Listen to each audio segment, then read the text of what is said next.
right. Hey, good morning, everybody. Hey. Hi, it's Tuesday today. Yes, it is. Boris and Robyn Show starting a little bit. I'm Boris. This is Meat Sandwich. Hello. Hey, I like the hat. It's nice. Thanks. Is that a smart beer? It is. Smart beer Yeah, hat. they brought it in a few months ago.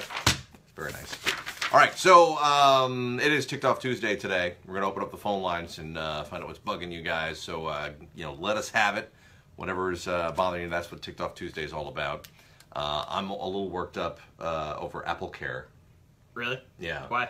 I don't know if I want to get all angry about it now. Maybe I'll save it for the show. But my wife, her iPhone is, I guess, one of the recalled iPhones. It's the iPhone 6S. Okay. They've got a battery issue. And this happens from time to time where there's something wrong with battery. So they're going to fix it. Like I guess when it gets to like 80% battery, it just crashes. So they're going to fix it. So I go online to make an appointment. And they say, oh, well, the Best Buy in Poughkeepsie is a authorized Apple Care, whatever. Oh, great. Yeah, they can take care of it. Make the appointment. I find a parking spot at the mall on Thanksgiving weekend. And I go the whole thing. I wait in line. I get in there. I hand them the phone. They look at it and go, hey, it could be. Well, we'll mail it into Apple and we'll let you know.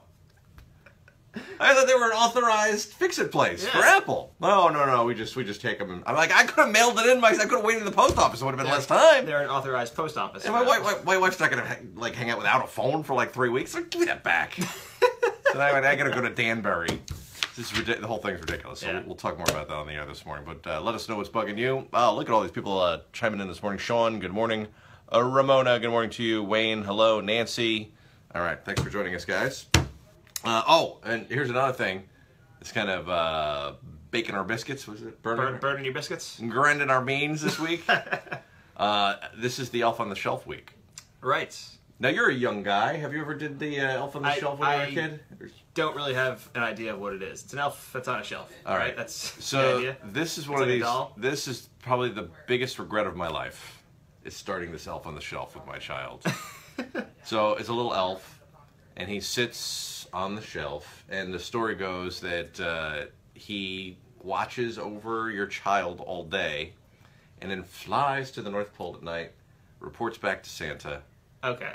And then the next morning he's in a different location, usually getting into some sort of mischief.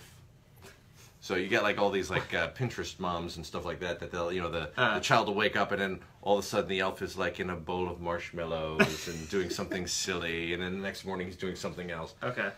So I wake up and I'm like, oh crap, I forgot about this stupid elf. So I got to go throw him in the corner and then go to work. So it's just really annoying. But that starts this week. Okay. And it goes all month? Every night until Christmas. That sounds exhausting. And then you run out of ideas. After the third night, you're like, oh crap, what the hell am I going to do with this stupid elf? So we never did that. Why is the elf getting into mischief if he's supposed to be watching your kid? Because he's a playful elf.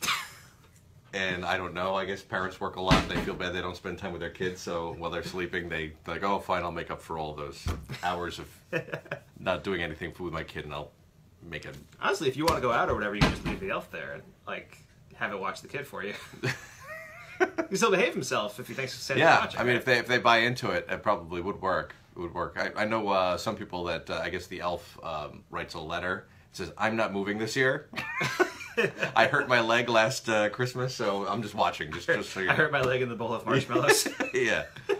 So anyway, we'll talk about that this morning. Nancy, good morning to you. Hi, Nancy.